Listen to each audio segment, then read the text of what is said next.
ಪ್ರೀತಿಯ ಸ್ನೇಹಿತರೆ, SN study YouTube ಚಾನಲ್ಗೆ ನಿಮಗೆಲ್ಲರಿಗೂ ಸುಸ್ವಾಗತ ಸ್ನೇಹಿತರೆ. ಪ್ರೀತಿಯ ಸ್ನೇಹಿತರೆ, ಇತ್ತೀಚಿನ ಪ್ರಚಲಿತ ಘಟನೆಗಳ ಜೊತೆಗೆ ನಿಮ್ಮೊಂದಿಗೆ ಡಿಸ್ಕಸ್ ಮಾಡ್ತೀನಿ. ಯಾರೆಲ್ಲ ನಮ್ಮ ಯೂಟ್ಯೂಬ್ ಚಾನಲ್ ಮೊದಲ ಬಾರಿಗೆ ನೋಡ್ತಿದ್ದಾರೆ ಸ್ನೇಹಿತರೆ, ಸಬ್ಸ್ಕ್ರೈಬ್ ಮಾಡಿ, ಲೈಕ್ ಮಾಡಿ, ಅದರ ಜೊತೆ ನಿಮ್ಮ ಸ್ನೇಹಿತರನ್ನೆಲ್ಲ ಶೇರ್ ಮಾಡಿ ಅಂತ ಹೇಳ್ತಾ, ನಿಮ್ಮ ಲೈಕು, ನಿಮ್ಮ ಸಬ್ಸ್ಕ್ರೈಬ್ ನಮಗೊಂದು ಸ್ಫೂರ್ತಿದಾಯಕವಾಗಿರುತ್ತೆ ಸ್ನೇಹಿತರೆ. ಮುಂದಿನ ದಿನಗಳಲ್ಲಿ ಒಳ್ಳೊಳ್ಳೆ ರೀತಿ ಕ್ಲಾಸ್ಗಳು ಸಹ ನಾವು ಮಾಡ್ಬೋದು. ಯಾರೆಲ್ಲ ಮೊದಲು ಬಾರಿ ನೋಡ್ತಿದ್ದೀರಿ, ಸಬ್ಸ್ಕ್ರೈಬ್ ಮಾಡಿ, ಲೈಕ್ ಮಾಡಿ ಅಂತ ಹೇಳ್ತಾ, ನಾವು ಇತ್ತೀಚಿನ ಒಂದು ಪ್ರಚಲಿತ ಘಟನೆ, ಮುಂದಿನ ಎಕ್ಸಾಮ್ ದೃಷ್ಟಿಯಿಂದ ಭಾಳ ಇಂಪಾರ್ಟೆಂಟ್ ಆದ ಒಂದು ಎಕ್ಸಾಮ್ ದೃಷ್ಟಿಯಿಂದ ಕರೆಂಟ್ ಅಫೇರ್ಸ್ ಅಂತ ಹೇಳ್ಬೋದು.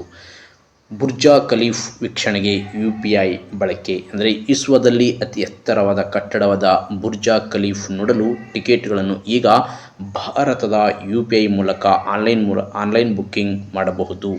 ಸಂಯುಕ್ತ ಅರಬ್ ಒಕ್ಕೂಟದಲ್ಲಿ ಅಂದರೆ UAE ಇ ಕಾಮರ್ಸ್ ವಹಿವಾಟು UPI ಪಾವತಿ ವ್ಯವಸ್ಥೆಯನ್ನು ವಿಶಾಲತೆ ತೋರಿಸಿದೆ ಎಂದು ಮೊದಲ ಪ್ರವಾಸಿ ತಾಣ ಎಂದು ಎನಿಸಿಕೊಳ್ಳಲಿದೆ. ನಿಮಗೆ ಇದೇ ರೀತಿ ಕ್ವಶನ್ ಹೇಳ್ತಾರೆ ಸ್ನೇಹಿತರೆ. ಬುರ್ಜ್ ಖಲೀಫ್ ಇದು ಎಲ್ಲಿ ಬರ್ತದೆ ಅಂದರೆ ಯುನೈಟೆಡ್ ಅರಬ್ ಎಮಿರೇಟ್ಸಲ್ಲಿ ಬರ್ತದೆ. ಇತ್ತೀಚೆಗೆ UPIಗೆ ಸೇರಿದ ಅಂದರೆ UPI ಮೂಲಕದ ಬುಕ್ಕಿಂಗ್ ಆರಂಭಿಸಿದ ಪ್ರವಾಸಿ ತಾಣ ಯಾವುದಪ್ಪ ಅಂದರೆ ಅದೇ ಬುರ್ಜ್ ಖಲೀಫ್ ವೀಕ್ಷಣೆ ಅಂತ ಹೇಳ್ತೀವಿ. ಇದು ಭಾಳ ಇಂಪಾರ್ಟೆಂಟ್ ಎಕ್ಸಾಮ್ ದೃಷ್ಟಿಯಿಂದ. ವಿದೇಶಿ ಪ್ರವಾಸ ಮಾಡುವಾಗ ಭಾರತೀಯರ ಸರಳ ಮತ್ತು ಪರಿಚಿತ ಮತ್ತು ತೊಂದರೆ ರಹಿತವಾದ ಅನುಭವವನ್ನು ಬಯಸುತ್ತಿದ್ದರೆಂದು ಬುರ್ಜ್ ಖಲೀಫ್ ಬುಕ್ಕಿಂಗ್ UPI ಲಭ್ಯವಾಗುವಂತೆ ಮಾಡಿದ್ದಾರೆ ಅಂತ ಹೇಳ್ಬೋದು. ಭಾಳ ಇಂಪಾರ್ಟೆಂಟ್ ಆಗುತ್ತೆ ಸ್ನೇಹಿತರೆ. ಅದೇ ರೀತಿ ಅದರ ಜೊತೆಗೆ ಇದರ ಬಗ್ಗೆ ವಿವರವಾಗಿ ನೋಡ್ಕೊಳ್ಳಿ. ಇಲ್ಲಿ ನೋಡಿ, ಪೇಮೆಂಟ್ ನೋಡಿ, UPI ಅಂದರೆ ಏನು? Payment corporation of India. ಇದು ಭಾಳ ಇಂಪಾರ್ಟೆಂಟು. UPI ಫುಲ್ ಫಾರ್ಮ್ ಅಂದರೆ ಎಕ್ಸಾಮಲ್ಲಿ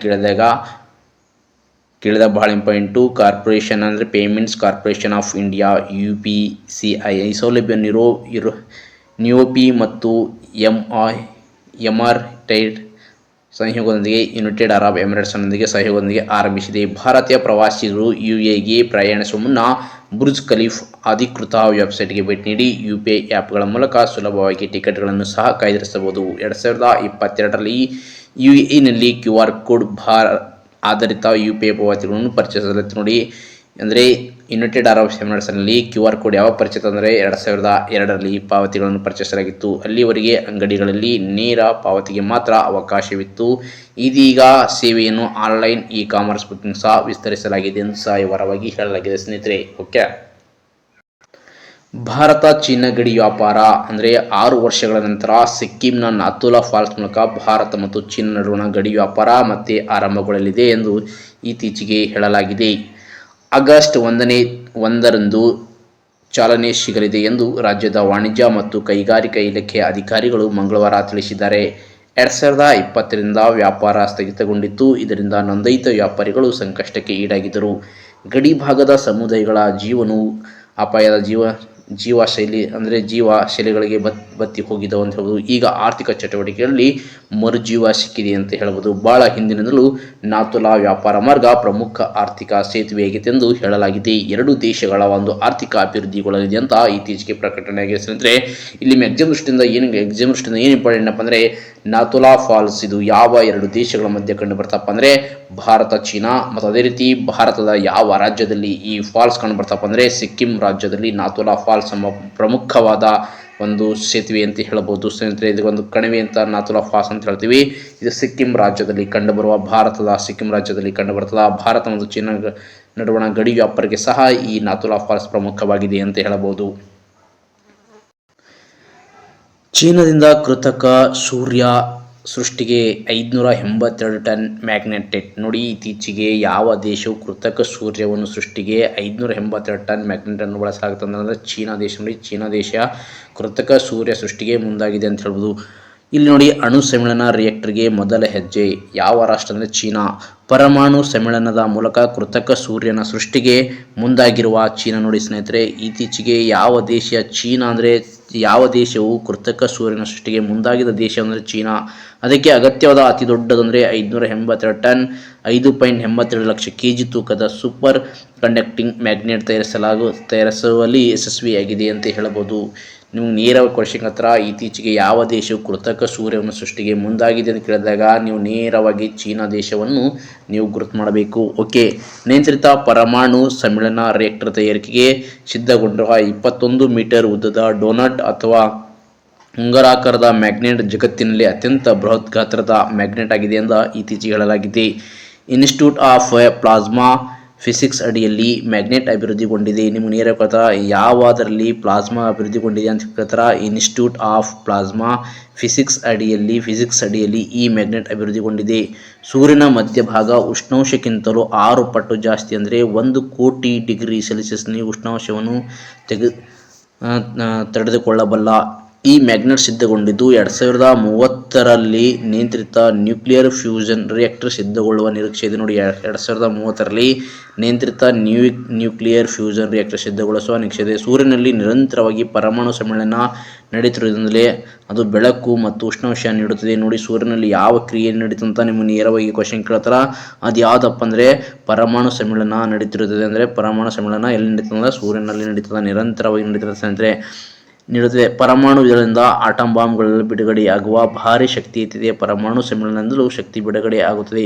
ಅದನ್ನು ರಿಯಾಕ್ಟರ್ ಮೂಲಕ ನಿಯಂತ್ರಿತವಾಗಿ ಮಾಡಲು ಸಾಧ್ಯವಾದಲ್ಲಿ ವಿದ್ಯುತ್ತಾಗಿ ಪರಿವರ್ತಿಸಬಹುದು. ಅತಿ ದೊಡ್ಡ ಇಂಧನ ಮೂಲವಾಗಿ ಅದು ಹೊರಹೊಮ್ಮಲಿದೆ ಎಂದು ಇದಕ್ಕೆ ಬೇಕಾಗುವ ಮೂಲವಸ್ತು ಬೇಕಾದಷ್ಟು ಲಭ್ಯವಿರುವ. ನಿಮಗೆ ನೇರ ಕ್ವಶನ್ ಹತ್ರ ಏನು ಕ್ವಶನ್ ಬಂದರೆ ಇತ್ತೀಚೆಗೆ ಕೃತಕ ಸೂರ್ಯನನ್ನು ಸೃಷ್ಟಿಸಲು ಮುಂದಾದ ದೇಶ ಯಾವುದು? ಚೀನಾ ಅಂತ ನಿಮಗೆ ಗೊತ್ತಿರಬೇಕು. ಓಕೆ, ಇತ್ತೀಚೆಗೆ ಸುದ್ದಿಯಲ್ಲಿ ಕಾಣಬಹುದು ಸ್ನೇಹಿತರೆ, 10 ವರ್ಷ ಶಿಕ್ಷೆ, 10 ಕೋಟಿ ರೂಪಾಯಿ ದಂಡ, ಪೇಪರ್ ಲೀಕ್ ಮಸೂದೆ ಪಾಸ್ ಆಗಿದೆ ಅಂತ ಇತ್ತೀಚೆಗೆ ಹೇಳಲಾಗಿದೆ. ಲೋಕಸಭೆಯಲ್ಲಿ ಮಂಡಿಸಿದ 3 ದಿನಕ್ಕೆ ತಿದ್ದುಪಡಿ ಮಸೂದೆ ಅಂಗೀಕಾರ, ರಾಜ್ಯಸಭೆಯಲ್ಲಿ ಇನ್ನೂ ಮಂಡನೆ ಬಾಕಿ, ಅಲ್ಲೂ ಪಾಸ್ ಆದರೆ ಜಾರಿಗೆ ಅಂತ ಇತ್ತೀಚೆಗೆ ಹೇಳಲಾಗಿದೆ. ಅಂದರೆ ಇತ್ತೀಚೆಗೆ ನೀಟ್ ಆಗಿರ್ಬೋದು, ಇನ್ನಿತರ ಎಕ್ಸಾಮ್ಗಳ ಪೇಪರ್ ಲೀಕ್ ಆದರೆ ಅದರ ಮೇಲೆ ಯಾವ ರೀತಿ ಶಿಕ್ಷೆ ಆಗ್ತದೆ ಅಂತ ಕೇಂದ್ರ ಸರ್ಕಾರ ತನ್ನ ಮಾರ್ಗದರ್ಶನ ಬಿಲ್ ಪಾಸಲ್ಲಿ ಹೇಳಿದೆ. 10 ವರ್ಷ ಶಿಕ್ಷೆ, 10 ಕೋಟಿ ರೂಪಾಯಿ ದಂಡ ಅಂತ ಹೇಳಿದೆ. ಇಲ್ಲಿ ನೋಡಿ, ಜಿರಳೆ ಪಾರ್ಟಿ ಹೋರಾಟಕ್ಕೆ ಮಣಿದು ಲೋಕಸಭೆಯಲ್ಲಿ ಮಂಡಿಸಿದ ಸಾರ್ವಜನಿಕ ಪರೀಕ್ಷಾ ಅಂದರೆ ಅಕ್ರಮ ವಿಧಾನಗಳ ತಡೆ ತಿದ್ದುಪಡಿ 2026 ಮಸೂದೆ ಸತತ 3 ದಿನಗಳ ಬಳಿಕ ಗದ್ದಲದ ನಡುವೆಯೂ ಲೋಕಸಭೆಯಲ್ಲಿ ಬುಧವಾರ ಧ್ವನಿ ಮತದ ಮೂಲಕ ಅಂಗೀಕಾರಗೊಂಡಿದೆ ಅಂತ ಹೇಳಬಹುದು. ಪರೀಕ್ಷಾ ಅಕ್ರಮ ತಡೆಗಟ್ಟಲು 10 ವರ್ಷದವರೆಗೆ ಶಿಕ್ಷೆ ಮತ್ತು 50 ಲಕ್ಷ ರೂಪಾಯಿ ದಂಡ ವಿಧಿಸಲು ಈ ಮಸೂದೆ ಅವಕಾಶ ನೀಡಲಾಗಿತ್ತು. ಆದರೆ ಪ್ರತಿಪಕ್ಷಗಳ ಘೋಷಣೆಗಳು ಮತ್ತು ಪೊಲೀಸ್ ಕ್ರಮದ ಕುರಿತು ರಾಹುಲ್ ಗಾಂಧಿ ಹೇಳಿಕೆಗೆ ಎನ್ಡಿಎ ಸದಸ್ಯರ ಆಕ್ಷೇಪ ನಡುವೆ ಧ್ವನಿಮತದ ಅನುಮೋದನೆ ದೊರೆತಿದೆ ಎಂದು ಲೋಕಸಭೆ ಅಧ್ಯಕ್ಷ ಓಂ ಬಿರ್ಲಾ ಹೇಳಿದ್ದಾರೆ. ಅಂದರೆ ಲೋಕಸಭೆ ಸ್ಪೀಕರ್ ಯಾರಂದರೆ ಓಂ ಬಿರ್ಲಾ. ನಿಮಗೆ ನೇರ ಕ್ವಶನ್ ಹತ್ರ ಲೋಕಸಭೆಯ ಸಭಾಪತಿಗಳು ಅಥವಾ ಅಧ್ಯಕ್ಷರ ಓಂ ಬಿರ್ಲಾ ಅವರು ಅಧ್ಯಕ್ಷರಾಗಿದ್ದಾರೆ ಸ್ನೇಹಿತರೆ. ಇದು ಭಾಳ ಇಂಪಾರ್ಟೆಂಟ್ ಆಗಿರುತ್ತೆ ನೋಡಿ. ಅದೇ ರೀತಿ ಲೋಕಸಭೆಯಲ್ಲಿ ಇತ್ತೀಚೆಗೆ ಪೇಪರ್ ಲೀಕಿಗೆ ದಂಡ ಮತ್ತು ಎಷ್ಟು ವರ್ಷ ಶಿಕ್ಷೆ ಅಂತ ಕೇಳ್ತಾರೆ. 10 ವರ್ಷ, ಅದರ ಜೊತೆಗೆ 10 ಕೋಟಿ ರೂಪಾಯಿ ದಂಡ ಅಂತ ಹೇಳಲಾಗಿದೆ. ಇಲ್ಲಿ ನೋಡಿ, ಹಳೆ ಕಾಯ್ದೆಯಲ್ಲಿ ಏನಿತ್ತು ಮತ್ತು ಹೊಸ ಕಾಯ್ದೆಯಲ್ಲಿ ಏನಿದೆ ಅಂತ ಸವಿವರವಾಗಿ ನೋಡೋಣ. ಹಳೆ ಕಾಯ್ದೆಯಲ್ಲಿ ಕನಿಷ್ಠ 3 ರಿಂದ 5 ವರ್ಷ ಜೈಲು ಶಿಕ್ಷೆ ನೀಡಲಾಗಿತ್ತು. ಅದೇ ರೀತಿ ಅಪರಾಧಿಗೆ ಗರಿಷ್ಠ 10 ಲಕ್ಷ ರೂಪಾಯಿ ದಂಡ ನೀಡಲಾಗಿತ್ತು ಹಳೆ ಕಾಯ್ದೆಯಲ್ಲಿ. ಮತ್ತು ನೋಡಿ, ಸಂಘಟಿತ ಅಪರಾಧಕ್ಕೆ ಯಾವುದೇ ದಂಡ ಇರಲಿಲ್ಲ, ತನಿಖಾ ಕಾಲಮಿತಿ ಇಲ್ಲ, ಸಾಮಾನ್ಯ ಕೋರ್ಟ್ಗಳಲ್ಲಿ ವಿಚಾರಣೆ ನಡೀತಿತ್ತು. ಅಂದರೆ ಹಳೆ ಕಾಯ್ದೆಯಲ್ಲಿ ಸಾಮಾನ್ಯ ಕೋರ್ಟ್ನಲ್ಲಿ ನಡೀತಿತ್ತು, ಅದಕ್ಕೆ ಯಾವುದೇ ಕಾಲಮಿತಿ ಇಲ್ಲ. ಆದರೆ ಹೊಸ ಕಾಯ್ದೆಯಲ್ಲಿ ಏನೆಲ್ಲ ಬದಲಾವಣೆ ಮಾಡಿದ್ರು ಅಂತ ನೋಡೋಣ ಬನ್ನಿ.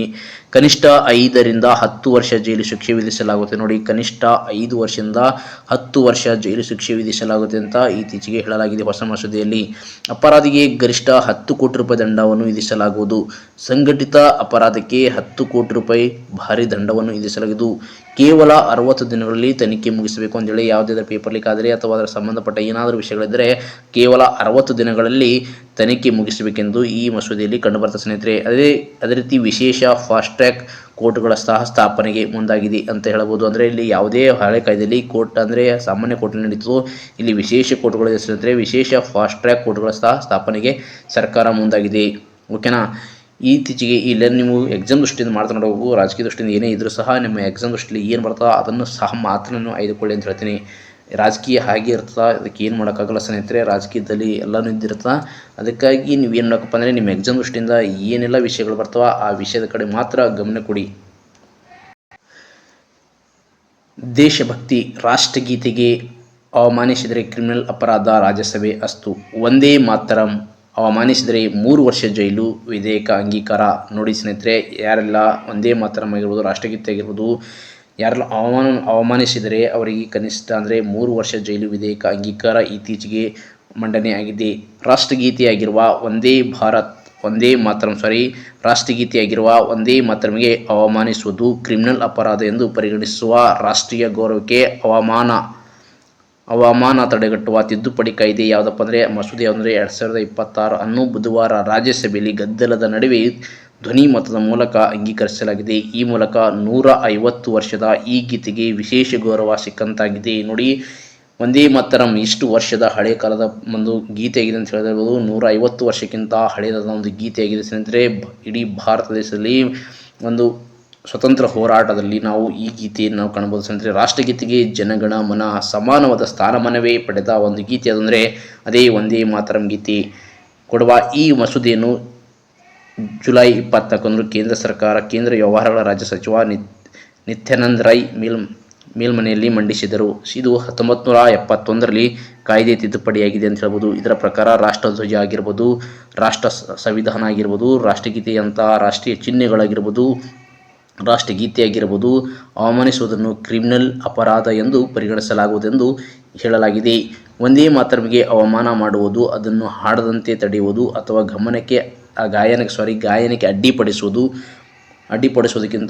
ಅಡ್ಡಿಪಡಿಸುವುದಕ್ಕೂ 3 ವರ್ಷಗಳವರೆಗೂ ಸೆರೆವಾಸ ದಂಡ ಅಥವಾ 2 ಶಿಕ್ಷೆಗಳ ಸಹ ವಿಧಿಸಲಾಗುವುದೆಂದು ಈ ಮಸೂದೆಯಲ್ಲಿ ಹೇಳಲಾಗಿದೆ.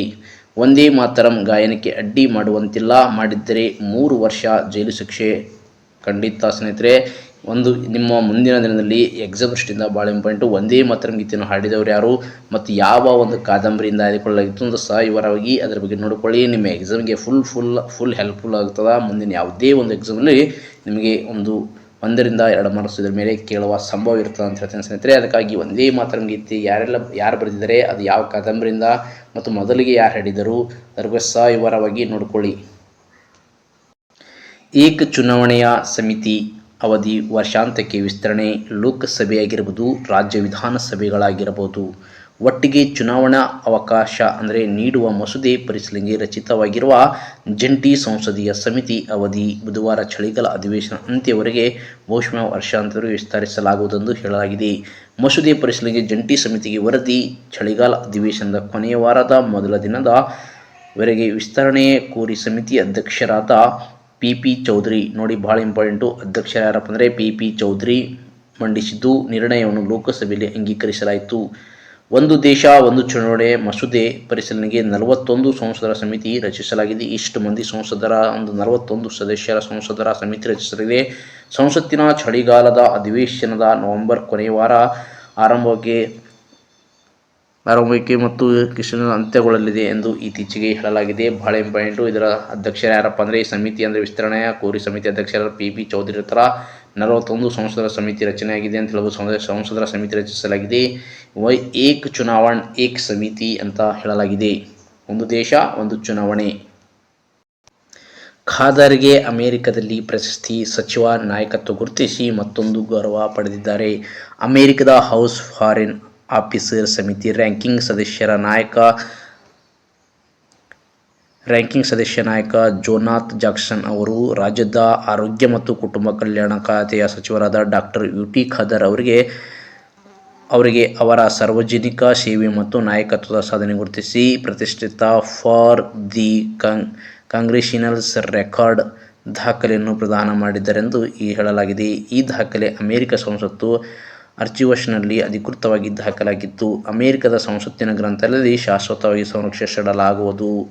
ಜೊತೆಗೆ ಅಮೆರಿಕದ ಕ್ಯಾಪಿಟಲ್ ಹಿಲ್ ಸೆಂಟ್ರಲ್ ರೋಟರ್ಡಾಮ್ನಲ್ಲಿ ಪ್ರದಾನಗೊಳ್ಳಲಿರುವ ಪ್ರತಿಷ್ಠಿತ ಕಾಂಗ್ರೆಷನಲ್ ಚಾಲೆಂಜ್ ಮೆಡಲ್ನಲ್ಲಿ ಮಂಗಳವಾರ ವಾಷಿಂಗ್ಟನ್ ಡಿಸಿಯಲ್ಲಿ ಡಾಕ್ಟರ್ ಯುಟಿ ಖಾದರ್ ಫರೀದ್ ಅವರಿಗೆ ಗೌರವಪೂರ್ವಕವಾಗಿ ಪ್ರದಾನಿಸಲಾಗುವುದು ಅಥವಾ ಪ್ರದಾನ ಮಾಡಲಾಗುವುದು ಎಂದು ಇತ್ತೀಚೆಗೆ ಹೇಳಲಾಗಿದೆ ಸ್ನೇಹಿತರೆ. ಇದು ಸಹ ಭಾಳ ಇಂಪಾರ್ಟೆಂಟು ಎಕ್ಸಾಮ್ ದೃಷ್ಟಿಯಿಂದ. ಇತ್ತೀಚೆಗೆ ಯುಟಿ ಖಾದರ್ ಅವರು ಯಾವ ದೇಶದ ಒಂದು ಪ್ರಶಸ್ತಿ ಪಡೆದಾರೆ ಅಂತ ಹೇಳ್ತಾರೆ, ಅಮೆರಿಕ ದೇಶದ ಪ್ರಶಸ್ತಿ ಆಗಿರುತ್ತೆ. ಆ ಪ್ರಶಸ್ತಿ ಹೆಸರು ಸಹ ಗೊತ್ತಿರಬೇಕು. ಫಾರ್ ದಿ ಕಾಂಗ್ರೆಷನಲ್ ರೆಕಾರ್ಡ್ಸ್ ಎಂಬ ದಾಖಲೆ ಪ್ರದಾನವಾಯಿತು ಅಂತ ನೀವು ಸಹ ವಿವರವಾಗಿ ನೋಡ್ಕೊಳ್ಳಿ. ಭಾಳ ಇಂಪಾರ್ಟೆಂಟ್ ಆಗಿರುತ್ತೆ ಎಕ್ಸಾಮ್ ದೃಷ್ಟಿಯಿಂದ ನೋಡ್ಕೊಳ್ಳಿ. ಅಂತಾರಾಷ್ಟ್ರೀಯ ಫುಟ್ಬಾಲ್ಗೆ ಖ್ಯಾತ ಬ್ರೆಜಿಲ್ ಆಟಗಾರ ವಿದಾಯ ಹೇಳಿದರೆ ನೇಮರ್ ನಿವೃತ್ತಿ ಘೋಷಣೆ.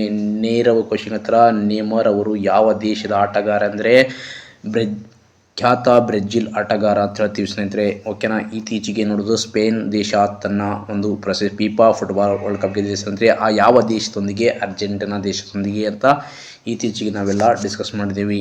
ಬ್ರೆಜಿಲ್ ಫುಟ್ಬಾಲ್ ತಂಡದ ಸಾರ್ವಕಾಲಿಕ ಗರಿಷ್ಠ ಗೋಲು ಗಳಿಸಿದ ಆಟಗಾರ ನೇಮರ್ ಅಂತಾರಾಷ್ಟ್ರೀಯ ಫುಟ್ಬಾಲ್ಗೆ ಅಧಿಕೃತವಾಗಿ ನಿವೃತ್ತಿಯನ್ನು ಘೋಷಿಸಿದರೆ, ಸುಮಾರು 16 ವರ್ಷಗಳ ಕಾಲ ಬ್ರೆಜಿಲ್ ಪರ ಆಡಿದ ನೇಮರ್ ಈ ಸಲದ ಫಿಫಾ ವಿಶ್ವಕಪ್ನಲ್ಲಿ ಬ್ರೆಜಿಲ್ ಹೊರಬಿದ್ದ ಬಳಿಕ ತಮ್ಮ ಅಂತಾರಾಷ್ಟ್ರೀಯ ಭವಿಷ್ಯದ ಬಗ್ಗೆ ಇಂದ ಎಲ್ಲ ಊಹಾಪೋಹಗಳಿಗೆ ತೆರೆ ಎಳೆದಿದ್ದಾರೆ ಅಂತ ಹೇಳಬಹುದು. ಕೋಪಾ ಸುಡ ಅಮೆರಿಕನ್ ಟೂರ್ನಿಯಲ್ಲಿ ಸ್ಯಾಂಟೋಸ್ ತಂಡವು ವೆನೆಜುವೆಲಾದ ಯೂನಿವರ್ಸಿತಾದ ಸೆಂಟ್ರಲ್ ವಿರುದ್ಧ 4-2 ಗೋಲುಗಳ ಜಯ ಸಾಧಿಸಿದ ಬಳಿಕ ನೇಮರ್ ನಿವೃತ್ತಿ ನಿರ್ಧಾರವನ್ನು ಬಹಿರಂಗಪಡಿಸಿದ್ದಾರೆ ಅಂತ ಹೇಳಬಹುದು. ನಿಮಗೆ ನೇರವಾಗಿ ಹೇಳ್ತಾರ, ನೇಮರ್ ಅವರು ಇತ್ತೀಚೆಗೆ ಯಾವ ದೇಶದ ಪ್ರಸಿದ್ಧ ಫುಟ್ಬಾಲ್ ಆಟಗಾರ ಅಂದರೆ ಬ್ರೆಜಿಲ್ ದೇಶದ ಫುಟ್ಬಾಲ್ ಆಟಗಾರ ಅಂತ ಇಷ್ಟೇ ನೆನಪಿಡಿ ಸಾಕು ಸ್ನೇಹಿತರೆ. ಓಕೆನಾ.